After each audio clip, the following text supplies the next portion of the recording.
Late night Manchenahalli police station Gauribidanur ತಾಲೂಕಲ್ಲಿ ಒಂದು ಕೇಸ್ದು ಮಾಹಿತಿ ಬಂದಿದೆ ಕಿ ಫ್ಯಾಮಿಲಿಯಲ್ಲಿ ಗಲಾಟ ಆಗ್ತದೆ. ಆ ಟೈಮ್ಗೆ ಮಗ ತಾಯಿದು ಮರ್ಡರ್ ಮಾಡ್ಕೊಂಡಿದ್ದಾರೆ, ಈ ಥರದ್ದು ಮಾಹಿತಿ ಬಂದಿದೆ. ಸೊ ನಾವು ಅಲ್ಲಿ ಸ್ಪಾಟ್ಗೆ ಹೋಗಿ ಎಲ್ಲ ಚೆಕ್ ಮಾಡಿದ್ದೀವಿ ಕಿ ಹೇಗೆ ಆಗಿದೆ ಈ ಥರ.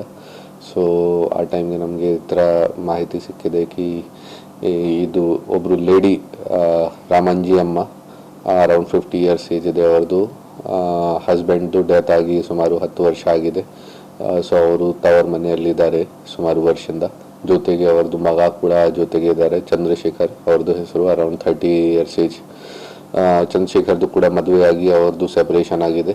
ವೈಫ್ ಜೊತೆಗೆ ಏನಾದರೂ ವೈಫ್ ಜೊತೆ ಕೂಡ ಗಲಾಟೆ ಆಗಿ ವೈಫ್ ಮನೆ ಬಿಟ್ಟಿದ್ದಾರೆ. ಸೊ ಈ ಲೇಡಿ ಯಾರ್ದು ಡೆತ್ ಆಗಿದೆ ತಾಯಿದು ಒಂದು ಅಕ್ರಮ ಸಂಬಂಧ ಇದೆಯಾ, ಒಬ್ಬರು ಬೇರೆ ಊರ್ದು ಒಬ್ಬರು ಪರ್ಸನ್ ಇದ್ದಾರೆ ಅವ್ರ ಜೊತೆಗೆ. ಸೊ ಪದೇ ಪದೇ ಈ ವಿಚಾರ ಬಗ್ಗೆ ಗಲಾಟೆ ಆಗ್ತಾ ಇದೆ. ತಾಯಿ ಮತ್ತು ಮಗದು ಈ ವಿಚಾರ ಬಗ್ಗೆ ಸುಮಾರು ಟೈಮ್ಸ್ ಗಲಾಟೆ ಆಗಿದೆ. ಮೊದಲೇ ಕೂಡ ಅಕ್ಕಪಕ್ಕ ಜನರು ಎಲ್ಲರೂ ಹೇಳಿದ್ದಾರೆ. ಮೊನ್ನೆ ಕೂಡ ಈ ವಿಚಾರ ಬಗ್ಗೆ ಓಡಾಡ್ತಾರೆ.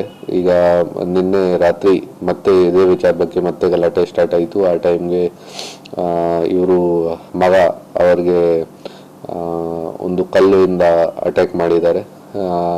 ಇದೇ ಕಾರಣ ಬಗ್ಗೆ ಅವರಿಗೆ ತಲೆ ಮೇಲೆ ಇಂಜರಿ ಆಗಿದೆ. ಆ ಇಂಜರಿ ಆದಮೇಲೆ ಆ ಮಂದು ಡೆತ್ ಆಗಿದೆ ಅದೇ ಸ್ಪಾಟಲ್ಲಿ. ಸೊ ರಾತ್ರಿ ನಾವು ಎಲ್ಲ ಹೋಗಿ ಅದನ್ನು ಕ್ರೈಮ್ ಆಫ್ ಸೀನ್ಗೆ ಸೆಕ್ಯೂರ್ ಮಾಡಿ ಎಲ್ಲ ಎವಿಡೆನ್ಸಸ್ ಕಲೆಕ್ಟ್ ಮಾಡಿ ಆಮೇಲೆ ರಾತ್ರಿ ಟೈಮ್ಗೆ ನಮಗೆ ಆರೋಪಿ ಕೂಡ ಸಿಕ್ಕಿದೆ ಔಟ್ಸ್ಕಟ್ಸಲ್ಲಿ. ಸೊ ಅವ್ರಿಗೆ ನಾವು ಸೆಕ್ಯೂರ್ ಮಾಡಿ ಎಲ್ಲ ನಾವು ಈಗ ಇನ್ವೆಸ್ಟಿಗೇಷನ್ ಸ್ಟಾರ್ಟ್ ಮಾಡಿದ್ದೀವಿ. ಬೇರೆ ಏನಾದರೂ ಕ್ಲೂ ವಗೇರ ಸಿಗುತ್ತೆ ಅದನ್ನು ಕೂಡ ಇನ್ವೆಸ್ಟಿಗೇಷನ್ ಟೈಮಲ್ಲಿ ಆ್ಯಡ್ ಮಾಡ್ತೀವಿ. ಫೇಸಿತು ಇದೇ ಥರ ನಮಗೆ ಮಾಹಿತಿ ಬಂದಿದೆ. ಮತ್ತು ನಾವು ಕೂಡ ಈಗ ಇಂಟರೋಗೇಷನ್ ಮಾಡ್ತಾ ಇದ್ದೀವಿ ಕಿ ಬೇರೆ ಬೈ ಚಾನ್ಸ್ ಬೇರೆ ಏನಾದರೂ ರೀಸನ್ ಕೂಡ ಇದೆಯಾ. ಬಟ್ ಪ್ರೈಮ್ ಆಫ್ ಫೇಸಿ ಇದೇ ರೀಸನ್ ಬಗ್ಗೆ ಗಲಾಟೆ ಆಗ್ತಾ ಇದೆ, ಅಕ್ರಮ ಸಂಬಂಧ ಕಾರಣ ಬಗ್ಗೆ. ಸೊ ಅದೇ ಕಾರಣ ಮಾಡಿದ್ದೀವಿ ಈ ಥರ. ಫಸ್ಟ್ ನಮಗೆ ಕ್ಲೂ ಸಿಕ್ಕಿದೆ.